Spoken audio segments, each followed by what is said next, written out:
Iwan ko na po kayo, Nay. Hindi na.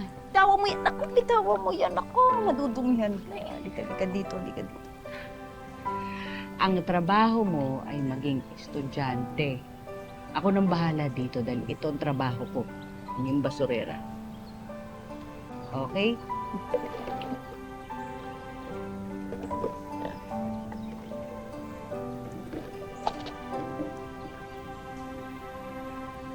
Nay, hayaan niyo. Matapos ako ng pag-aaral, hindi ka nahawak ng basura. Okay. Magpapasalamat ako sa Diyos dahil napakasipag mo mag-aral. Baho. Ano ba yan? Mates ko. Ano? Ang baho! Ano ba yan? Paharang-harang sa daan ng mga basura mo. Kaya tayo pinupugad ng mga daga, ipis, at mga langaw dahil dyan sa mga basura mo, Onyang. Sabel, pasensya na. Pinagpipilian lang para maibenta pa. Walang galang, Aling Sabel, Lota.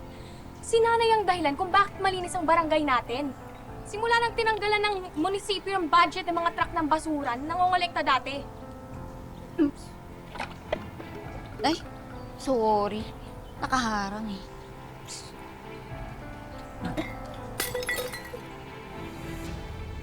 Pagpasensya mo na lang. Ba't nga pinagdadasal na lang natin yung mga yun? Oo nga pala, diligan mo yung papaya natin ha. Kita mo may bunga na, oo. Pwede natin ulamin mamayang gabi yan. Nakakatipid tayo sa ulam. Anak, bumili ka ng panggisa, ha? Para may pang-ulam tayo mamaya.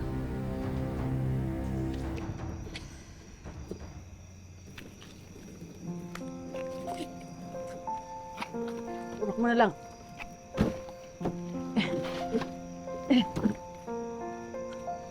Oh. Pakipitas mo na yung papaya natin ha, tapos papasok ko tong gata. Sige, Nay.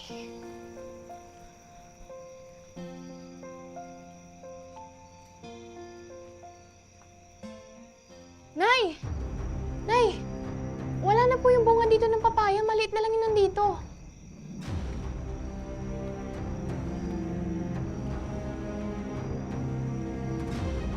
Nay!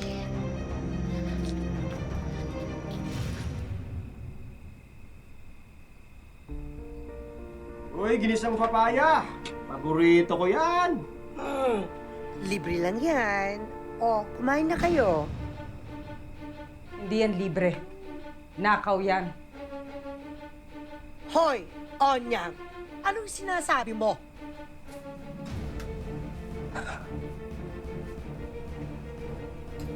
Hindi ba totoo? Yung papaya na kakainin ninyo, galing yan sa puno na nakatanim sa loob ng bakuran natin. Huwag mo pagmamalakihan. Oo, ang puno nasa tapat ng bahay mo. Pero ang bunga nasa tapat ng bahay ko. Eh, dapat lang naman makinabang kami sa papaya. Magsialis kayo! Layas! Huwag kayong babalik dito! Ang kapal na mukha nyo! Nay, dapat hindi kayo pumapayag na tinatrato kayo ng ganun. Hayaan mo sila. Papasadyos ko na sila. Naniniwala ako ng mga taong ganyang kasasama. Parang basura rin yan. Kung anong tinapon nila, bumabalik din yun sa kanila.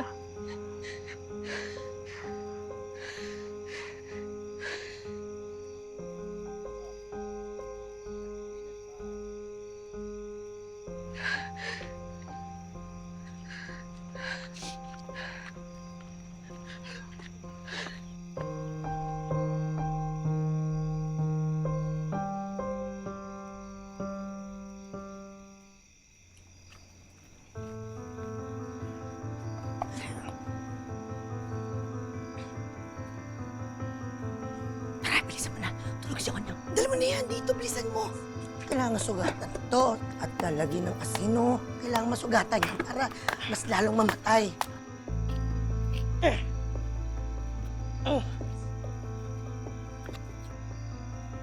Parang may hukay pa yata ako.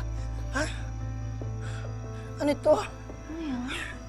Sandali, kamaingay.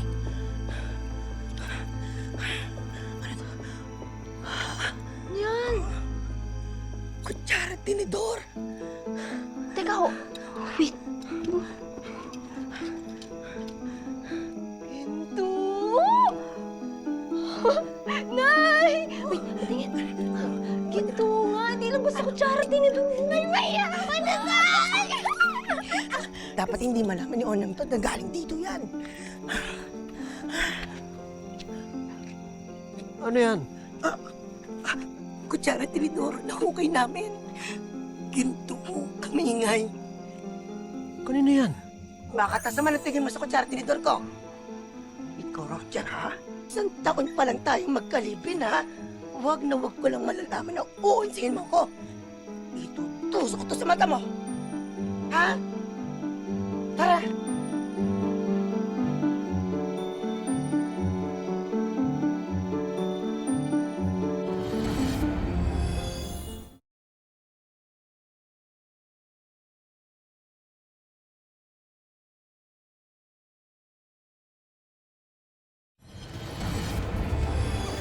Oh, mga kapitbahay, pumunta kayo lahat dito at may sasabihin ako importante. Alam niyo ba, aalis na kami dito sa lugar ng anak ko. Dahil mayaman na kami. Nakikita niyo to? Itong kutsara at tinidor kong mawakan. Ginto ito. At kapag nabenta ko ito, mayaman na kami. Sigurado ka bang At huyo kayong lahat. Saka, Nay, nakahanap na ako ng bibili niyan online. Kolektor daw ng ginto. Talaga? Diba? Kita niyo yun? Mayaman na kami. Kita nyo, mayaman na kami. Kaya kayo, mamatay kayo sa inggit. Halos ka nga dyan ang baho mo. Tabi! Tabi! Mayaman na kami. Ha?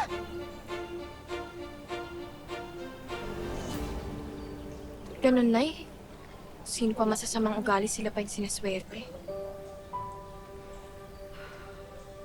Dapat matuwa na lang tayo sa swerte ng ibang tao. Kasi yun ang binigyan ng Diyos sa kanila. Diba?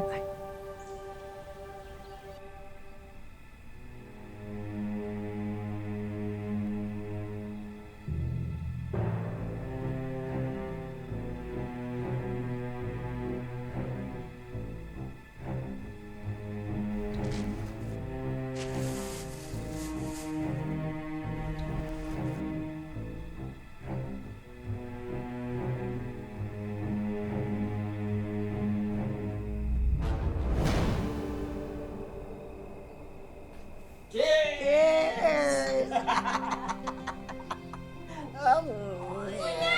Kaya ko yan. Nay! Ah, Nay, pupunta na raw dito yung interesado bumili ng mga ginto natin, oh, para makita niyo sa personal. Nay, ano yan? inom tayo. Ang dami niyong inutang. Pagkain, alak. Eh, wala pa naman sa atin yung pera. Yan na naman, iuutang na naman kayo ng uutang. At saka, Kahit ano, kaya kong utangin. Kaya tara, mag-celebrate tayo. Inom tayo. Upo ka dito. Inom tayo. Cheers! Cheers! Inom tayo. Roger. Mahal. Mm. Saan mo ba tinago yung mga ginto? Oh, siyempre, ako lang nakakaalam nun. Hindi nyo makikita yon. gusto ko bagong sale. Basta ako, gusto kong magkaroon ng magandang bahay. Gusto ko motor. Pero big bike. Oh. Kuha lang ako, ha? Cheers! Cheers! Anak, inom tayo. Ayun, dami ko kayo. Hindi naman ako umiinom. Sige na, sumama na ako. Uy! Uy! Dami kong pera. Nakabahay ako.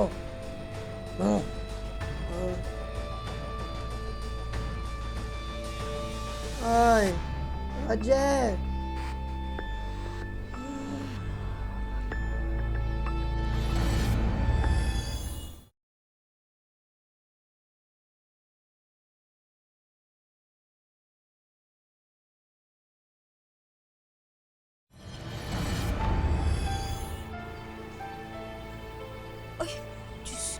ba naman dito ang kalang? Ano ka naman yan?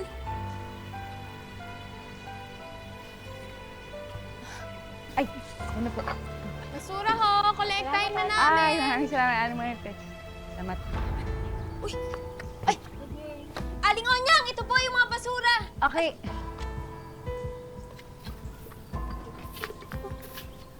Ano mo na?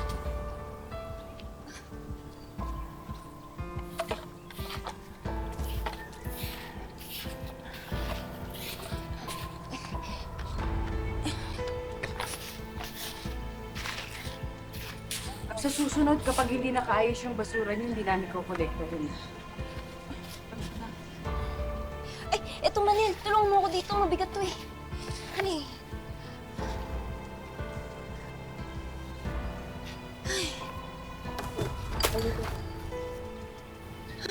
Kalat.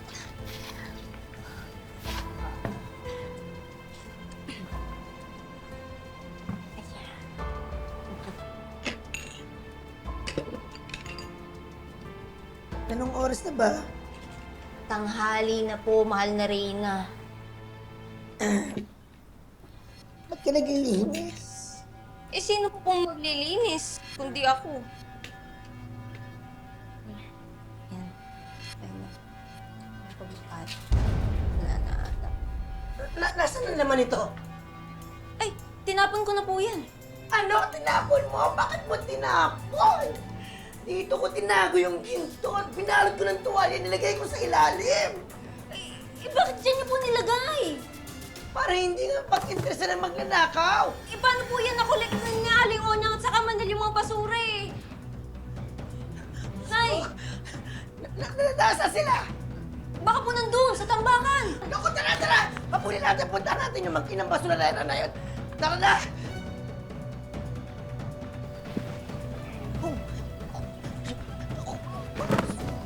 Kuya.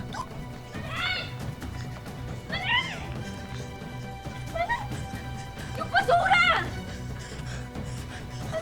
Ano yan? Nasaan yung basura? Nasaan yung basura? Yung na-kolekta namin, nasa tambakan, nandun. Oo! Nandun yung mga nahukay namin mga ginto. Nasaan ang mga basura? Halika dito. Nasaan yung basura? Tarong ba sa akin? Hanapin nyo. Hanapin yung ginto. Hanapin nyo! Wala naman kami nakita kanina eh. Hanapin mo na dyan lang yun. Di ba ikaw pa nga nagbitbit noon? Mabigat! Oo, dyan yung binto! Basta hanapin nyo! Hanapin nyo! Nandyan lang yun! Sabi, Hanapin wala niyo! nga kaming nakita. Ano bang pinaglagyan ninyo? Anong kulay? Basta nandyan yun! Nakalagay lang yun sa tuwalya! Hanapin nyo! Tandaan nyo, hindi pwede mawala yun. Hanapin yung basura. Hindi kayo titigil. Aray! Yan! Hindi nyo nahanap yan! Hanapin nyo, Onyag! Manel! Wala nga Hanapin kaming nyo! napansin eh. Babayaran ko kayo! Hindi pwede, hindi mawala yun! Hanapin Ano nyo! ba? Teka lang! Ano ba talagang balak nyo, ha?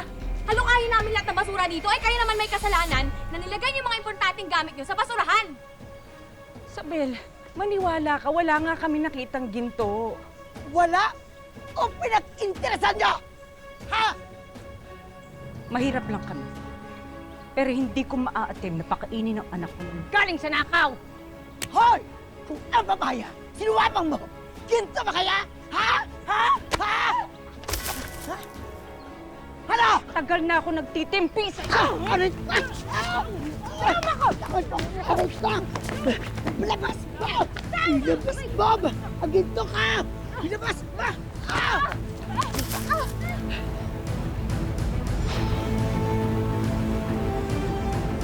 Kung hindi mo mahahanap ang ginto ko, papatay kita!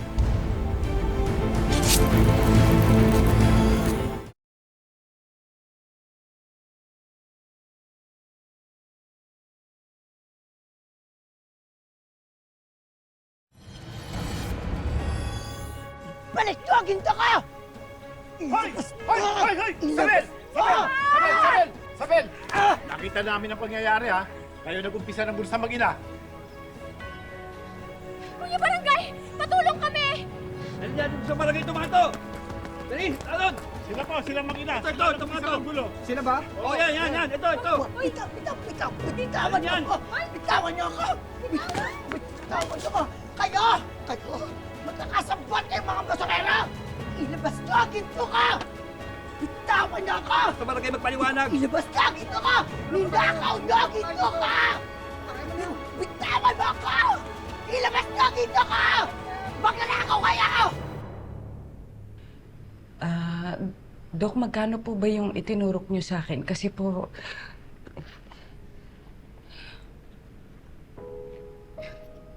Ito lang po kasi yung dala ko.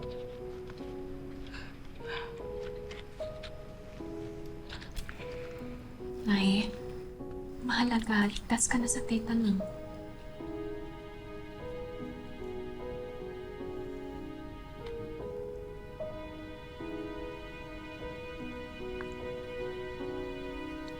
Huwag na ho kayong alala. Libre na ho ito. Ilalapit ko na rin ho kayo sa pinakamalapit na hospital ng bayan, sa social service, para wala na ho kayong bayaran.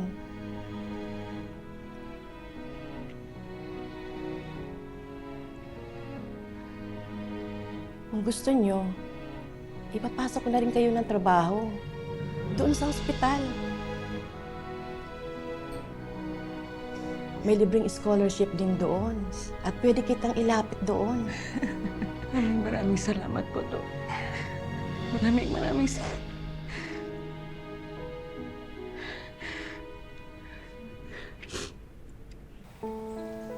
Oras na continue ulit sila, ako na mismo magpapakulong sa inyo. Huwag niyo pong pag-initan yung mga taong nagpapanatiling malinis sa barangay natin. Ay, hindi ka na. Baka diretso ka pa sa kulungan. Tara na, tara na!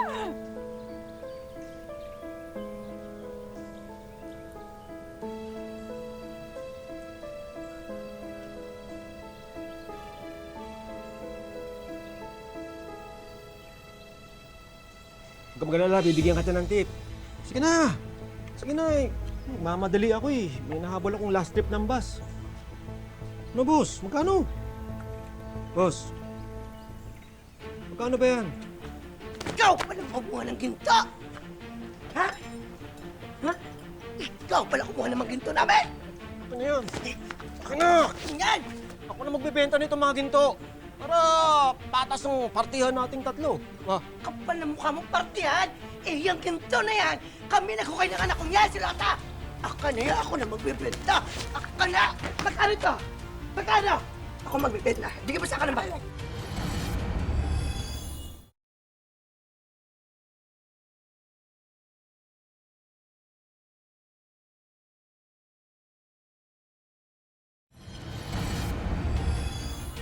Magkano? Ako magbibenta. Bigyan mo sa akin ng bayad. Huwag na ho kayo magtalo-talo. Hindi po ito totoong ginto, kutsara at tinidor. Ano? Walang totoong ginto rito, puro tanso. Alam ko, kahit saan nyo dalhin to, walang halaga ito. Hindi nga ito antik eh. penge naman pala yung lahat ng yan eh.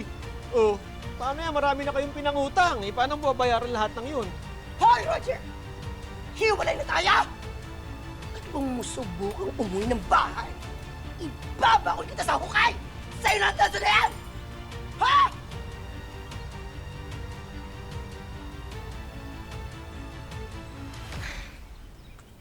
Ito na po ang simula ng bago nating buhay, Nay. Salamat din po sa bagong trabaho niyo sa ospital. Makakalipat na tayo ng mas maayos na tirahan. Napakabuti talaga ng Diyos, no? At nabiyayaan tayong mga maliliit. Napakaswerte pa rin talaga natin. No?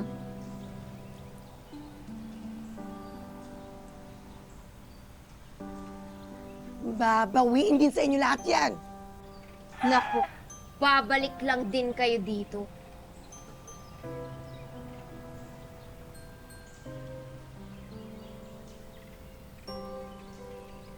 Kahit saan kami mapadpad mag-ina, basta't magkasama kaming dalawa, okay lang kami. Ang importante ay hindi kami maging katulad ninyong dalawa na walang ginawa kundi manghamak ng tao. Pagdarasal ko na lang kayong dalawa. At huwag kayong mag-alala, hindi naman kami babalik dito eh. At itong papaya na to, sa inyo na lang.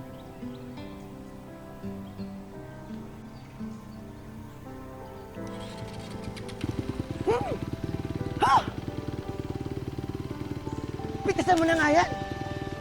At gagawa pa ako ng tsara mamaya! Kakainis to!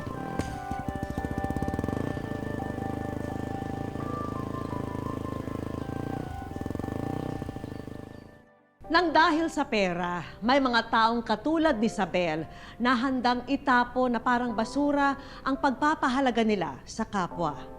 Sana ay tularan po natin si Onyang na sa kabila ng paghihikahos ay piniling maging mabuting tao.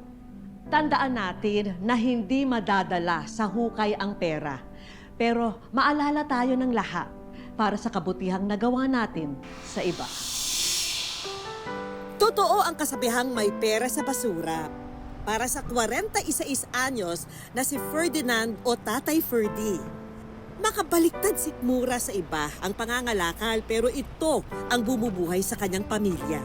Kasi nung talagang malit pa ako, ginagawa po namin na nagbabasura na lang, nagsasako. Nakakarating po kami ng Laguna, San Pedro, para lang po sa kalakal.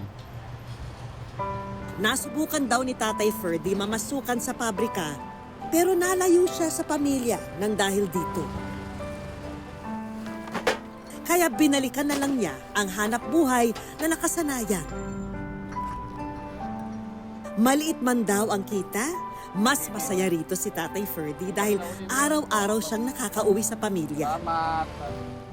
Sa araw-araw niya na pagpupursige, hindi niya hinahayaan na mawalan kami ng bigas sa araw-araw. Yung parang mas hinihigitan pa niya yung kinikita niya noon sa pabrika sa pangangalakal niya ngayon.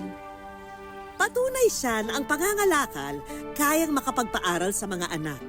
Hanggang kung kailan ko kayang maghanap buhay ako para sa kanila. Patunay rin si Tatay Ferdy na hindi kailangan maging mayaman para maging matulungin sa kapwa. Minsan, pag may mga sobra siya na kalakal, na hindi niya na kayang itulak, ibinibigay niya na sa kapwa, magbubutin niya. Pagka kumita siya, kumita din yung mga kaibigan niya. Paano naman kaya siya natutulungan ng ibang tao? Walang iba kundi sa pagla-like at pag-share ng kanyang mga video. Tama ang narinig nyo, ang masipag na basurero, abay, content creator din.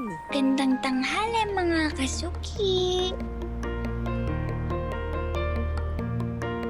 May nababasa ako na good job, may dami natutuwa, tuloy mo lang. Alay mo, ayan, dyan na yung yung pag-asenso mo. Dito, kakolab ni Tatay Ferdy ang bunsong anak na si Cassandra na siyang nag-e-edit at nagvo-voice over para sa kanya. Kahit ano pong gusto ko, kung ano pong pangangailangan ko, nabibigay niya po kahit ganun po yung trabaho niya. Kaya po mahal na mahal ko po yung papa ko kahit ganyan lang po yung trabaho niya. Hindi ko po kinakaya. Pumayag kaya ang bibong content creator kung yayayain ko rin siya ng collab? Hello! Nako, kumusta po? Welcome sa wish ko lang. Oo. Bakit? Hindi po kasi alam na mangyayari katong ganito Kala ko lang po kasi sa TV ko lang po mapapanood Sige na nga kuya, pwedeng panood naman ng mga video nyo. Bale-bebelo lang onte, magpapahinga para mamaya makapagtulak po tayo hanggang John Shop. Gusto ko malaman sa inyo, bakit nyo po naisipan yung mag-vlog? Kahit ganun po yung hanap buhay ko, naging masaya po ako na ginagawa ko po yun. Siyempre, Para lang sa pamilya ko. kasi marangal naman na trabaho ang ginagawa nyo. At ano yung mahalagang leksyon na natutunan nyo dito sa Yung talaga, paghihirap? yung hirap at pagod talaga. Kaya nagpursige pa ako kahit ganito lang po yung hanap buhay ko. Hindi ko mapabayaan yung pamilya ko. Meron ho tayong hinandang mga konting sorpresa po para sa inyo. Samahan nyo ako. Ha? Sabay-sabay natin puntahan. Ay. Para sa inyo yan, Kuya Ferdy. Ito lahat. Para may dagdag na kabuhayan sa kanilang lugar ang mag-iina ni Tatay Ferdy, bigay ng wish ko lang ang mga plasticware products na ito na pwedeng ibenta. Kasama na rin itong dishwashing at liquid detergent business package na may kasama pang washing machine. Sagot na rin namin ang kanilang grocery supplies. Para sa buong pamilya niyo po yan. Maraming salamat po Ha? talaga, ma'am. Nabanggit ni Tatay Ferdy na marami sa kagamitan nila sa bahay ay mula sa kanyang pangangalaka lamang. Kaya naman, mga brand new na appliance and furniture ang bigay namin sa kanila. May LED TV at stand fan. May dining set para sama-sama na sa hapag ang mag-anak. Sana maging useful po ito sa inyong lahat. Kasama naman nitong educational assistance ang Wish Ko Lang Savings, munting tulong mula sa aming programa. Ito po, itatabi ko po para lagi ko pa yung maaalala talaga. Pagbubutihin ko pa po lalo po yung vlog. Maraming salamat. Ay, thank you rin po sa inyo ha, at binahagi niyo sa amin yung story niyo. Mga kapuso, lagi po nating tatandaan. Hanggang hindi tayo napapagod, humiling at maniwala. Hindi tayo mapapagod, lumaban sa buhay. Para po sa ibang mga kwentong itinampok ng Wish Ko Lang, i-follow lang po ang Facebook page ng Wish Ko Lang at GMA Public Affairs. Mag-subscribe na rin po sa GMA Public Affairs YouTube channel. Ako po si Vicky Morales at ito po ang Wish Ko Lang.